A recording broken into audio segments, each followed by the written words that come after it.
for injection. Cyanokit is indicated for the treatment of known or suspected cyanide poisoning. There are no contraindications for administering cyanokit in the field. Serious adverse reactions with hydroxycobalamin include allergic reactions, renal injury, and increases in blood pressure. Cyanide poisoning from smoke inhalation is a common cause of death from closed-space fires and can be fatal within minutes unless promptly treated. In this video, we'll review the signs and symptoms of cyanide poisoning. Then we'll discuss Cyanokit, the only FDA-approved treatment for known or suspected cyanide poisoning. We'll walk through the dosing and administration instructions and also review important safety information for Cyanokit along the way. Let's get started. Cyanide poisoning may result from inhalation, ingestion, or dermal exposure to various cyanide-containing compounds, including smoke from closed-space fires.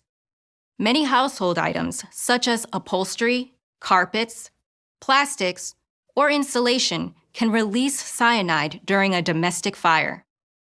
Prior to administration of Cyanokit, smoke inhalation victims should be assessed for exposure to fire or smoke in an enclosed area, presence of soot around the mouth, nose, or oropharynx, and altered mental status.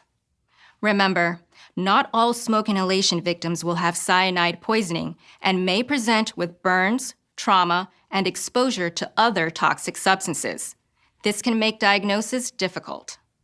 Currently, there is no widely available rapid cyanide blood test, so treatment decisions must be made on the basis of clinical history as well as the signs and symptoms of cyanide poisoning.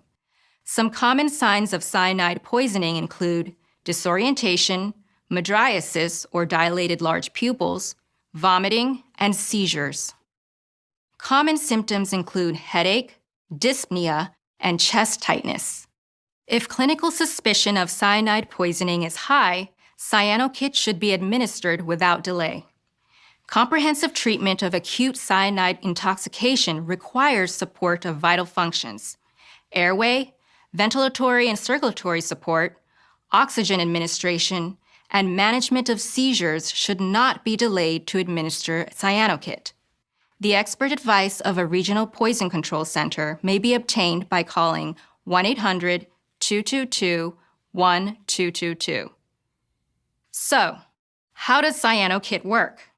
When cyanide enters the body, it blocks cells from utilizing oxygen. Hydroxycobalamin, the active ingredient in Cyanokit, binds to cyanide to form non-toxic cyanocobalamin, allowing the body to use oxygen again. Before we get into dosing for Cyanokit, let's review some important safety information. Cyanokit has a risk of anaphylaxis and other hypersensitivity reactions. Consider alternative therapies if available in patients with known anaphylactic reactions to hydroxycobalamin or cyanocobalamin.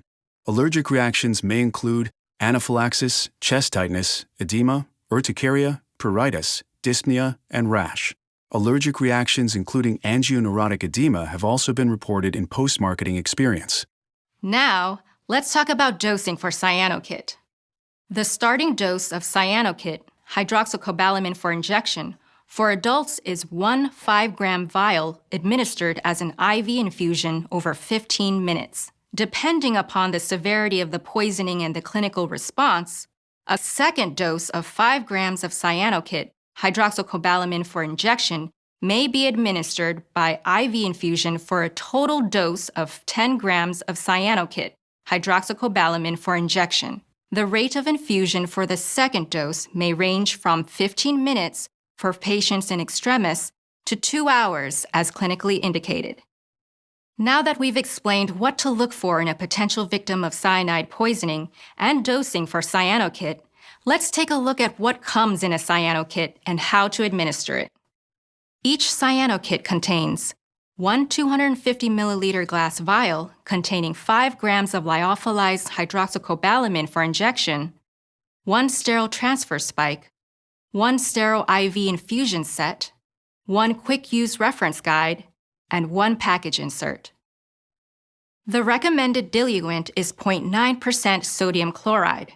Lactated Ringer's injection and 5% dextrose injection are also compatible with hydroxycobalamin and may be used if 0.9% sodium chloride is not readily available.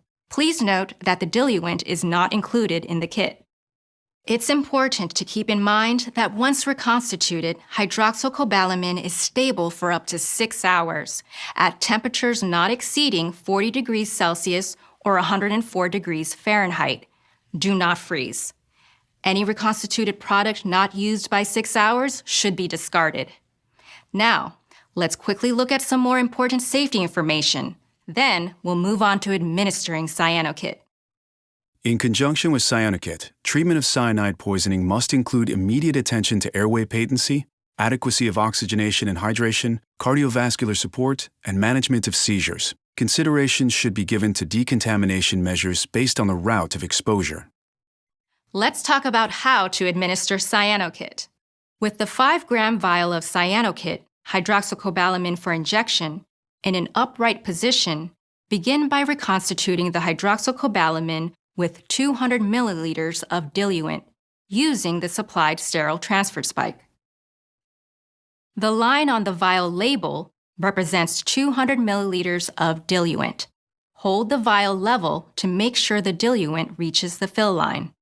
Next, the vial should be repeatedly inverted or rocked, not shaken, for at least 60 seconds. The solution should be visually inspected for particulate matter and color prior to administration. If the reconstituted solution is not dark red, or if particulate matter is seen after the solution has been appropriately mixed, the solution should be discarded. The solution is now ready to be infused. Using the supplied vented IV tubing, hang and infuse over 15 minutes.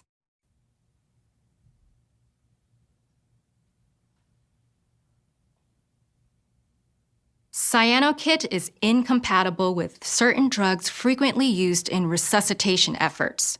Sodium thiosulfate, sodium nitrite, and ascorbic acid are also incompatible with hydroxycobalamin, and the safety of administering other cyanide antidotes simultaneously with Cyanokit has not been established. If a decision is made to administer any of these with Cyanokit, these drugs should not be administered in the same IV line. Administration of blood products through the same line is also not recommended. Hopefully, you've learned what to look for in a potential case of cyanide poisoning and how to treat it with Cyanokit. Now, here's some additional important safety information you should keep in mind. Acute renal failure with acute tubular necrosis, renal impairment, and urine calcium oxalate crystals have been reported following Cyanokit therapy. Monitor renal function for 7 days following Cyanokit therapy. Substantial increases in blood pressure may occur following Cyanokit therapy. Monitor blood pressure during therapy. Because of its deep red color, hydroxycobalamin has been found to interfere with colorimetric determination of certain laboratory parameters. For example, clinical chemistry, hematology, coagulation, and urine parameters. Be aware of this when reporting and interpreting laboratory results. While determination of blood cyanide concentration is not required for management of cyanide poisoning and should not delay treatment with Cyanokit, collecting a pre-treatment blood sample may be useful for documenting cyanide poisoning, as sampling post-Cyanokit use may be inaccurate. Because of its deep red color, hydroxycobalamin may cause hemodialysis machines to shut down due to an erroneous detection of a blood leak. This should be considered before hemodialysis is initiated in patients treated with hydroxycobalamin. Hydroxycobalamin absorbs visible light in the UV spectrum. It therefore has potential to cause photosensitivity. While it is not known if the skin redness predisposes to photosensitivity, patients should be advised to avoid direct sun while their skin remains discolored. Available data from cases reported in the published literature and post-marketing surveillance with Cyanokit use in pregnant women are insufficient to identify a drug-associated risk for major birth defects, miscarriage, or adverse maternal and fetal outcomes. There are risks to the pregnant woman and fetus associated with untreated cyanide poisoning. In animal studies, hydroxycobalamin administered to pregnant rats and rabbits during the period of organogenesis caused skeletal and soft tissue abnormalities, including alterations in the central nervous system, at exposures similar to human exposures at the therapeutic dose. Breastfeeding is not recommended during treatment with Cyanokit. The most common adverse reactions, greater than 5%, include transient chromaturia, erythema, oxalate crystals in urine, rash, increased blood pressure, nausea, headache, and infusion site reactions. To report suspected adverse reactions, contact BTG at 1-877-377-3784 or FDA at 1-800-FDA-1088 or www.fda.gov/medwatch. Please see full prescribing information at cyanokit.com. To learn more, visit cyanokit.com.